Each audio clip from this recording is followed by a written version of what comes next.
Je dis, son intelligence s'est adaptée. Tu prends le cas de l'influenceuse Nabila. Il y a des gens, ils vont dire, non mais elle est bête, allô, non mais allô. Incroyable, elle. Mais je sais.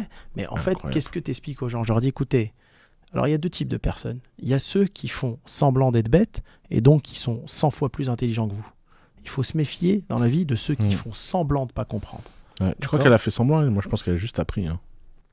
Je pense elle a appris à devenir intelligente. C'est-à-dire qu'elle s'est adaptée. L'intellect et l'intelligence Parce s'adaptent. qu'elle nous a tout fait. Elle nous a fait le glow-up. Ouais. Elle a fait le business. Elle s'est quand même mariée avec un mec à qui elle a donné des coups de couteau. Mais ça, tu donnes à n'importe qui aujourd'hui 100 millions. S'il n'est pas trop con, il va apprendre à gérer 100 millions.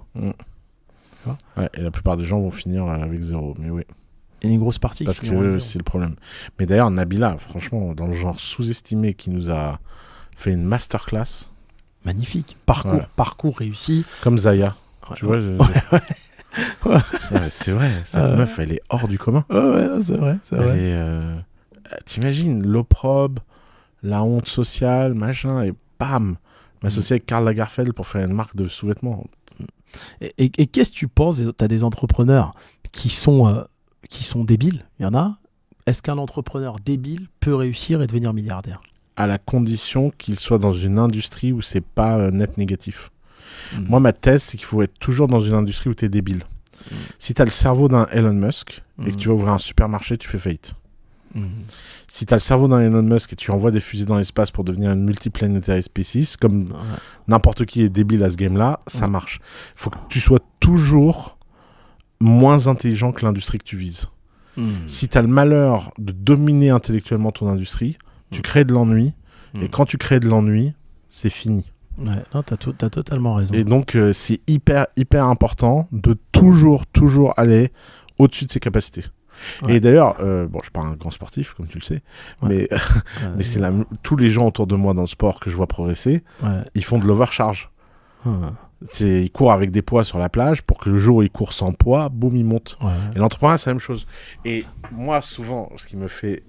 un de mes prédicteurs en tant qu'investisseur, c'est un des rares patterns où j'ai eu raison 100% des cas. À chaque fois qu'on me présente un mec en me disant il est trop fort, il est trop intelligent, et le mec il a un cerveau comme ça, il t'impressionne trop. Si il est dans une industrie où il n'y a pas besoin du cerveau, il est toujours le premier à perdre. Ouais, c'est vrai. Ouais. Et c'est un truc de fou, hein. Et les gens ne comprennent pas. Et moi, je l'ai vécu, je me souviens, à 2 boîtes qui faisaient exactement la même chose, qui voulaient rentrer le même jour à The Family. Et des boîtes de street smart, pas des boîtes de... Sur la droite, équipe grande école, XHEC, machin. Sur la gauche, mec, on va dire, de la street, tu vois. Et tout le monde a cru que j'allais prendre cette boîte-là, j'ai pris cette boîte-là. Cette boîte-là lève 5 millions en VC une semaine après que je leur dise non. Genre, imagine la Chouma, genre, non, t'as pas pris la bonne boîte. Je dis, wait and see. Et ben, c'est cette boîte-là qui a gagné. Et pourquoi ? Parce que en fait, c'était évident. Et j'ai eu la même situation, mais inverse, dans la pharmaceutique.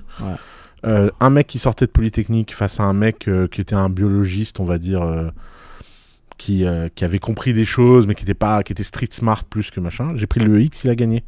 Parce que c'était une industrie tellement complexe qu'il n'y avait aucune chance qu'un mec street smart marche. Parce qu'il faut arrêter. Quand tu fais Polytechnique, c'est un signal parmi d'autres.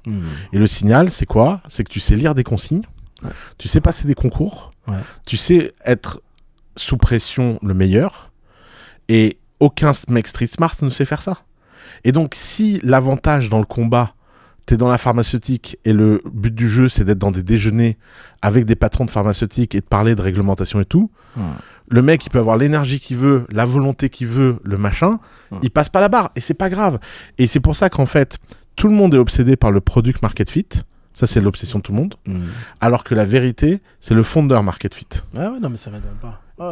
Est-ce que t'es la bonne personne pour ce business? Et c'est hyper dur de dire à quelqu'un. J'ai la blague, une fois à The Family, un mec il vient et je lui dis, écoute, je suis désolé, mais je peux pas investir dans ta boîte, t'es pas assez gros. Du coup, je dis, mec, tu viens me faire un pitch sur le fait que tu fais la boîte la plus gourmande du monde. C'est quand la dernière fois que t'as bouffé ton produit? Il vendait un truc, des billes de glace dans des pots. Il me dit, ah non, moi je mange pas ça parce que je suis intolérant au lactose. Je Je dis, bah ouais, tu vas jamais m'en vendre. Qu'est-ce que t'es en train de me faire? Oui, mais à HEC, j'ai fait une étude de marché, comme quoi. Ouais. Et le mec, il a fait faillite au bout de 3 mois. Il m'a envoyé un message, d'ailleurs, lui, il m'avait dit à l'époque, merci pour le conseil, sur le coup, j'ai pas compris. Mais j'ai compris 3 mois après. Il ne faut jamais faire une boîte avec qui tu pourrais pas te marier si c'était une personne. Moi, souvent, j'imagine que la boîte, c'est une personne et je me dis, est-ce qu'elle voudrait de moi comme femme? Mais de toute façon, c'est un peu la méthode Georges Paulo Lemann, 3G Capital, je sais pas si tu connais, où il a fait exploser ses boîtes qu'avec des jeunes des favelas au Brésil. Et moi, je vois aujourd'hui sur le marché français, tu sais, quand je mets des associés, je prends déjà des mecs qui ont la dalle. Donc des mecs qui sortent vraiment des minorités, qui ont une faim, parce que je trouve que cette dalle, il faut que les personnes qui m'entourent, ils aient manqué de quelque chose. Quand ils ont cette dalle, et c'est déjà positif. Et une vision à long terme, une vision, je dirais, plurielle du business. Ils sont pas trop focus, tu vois.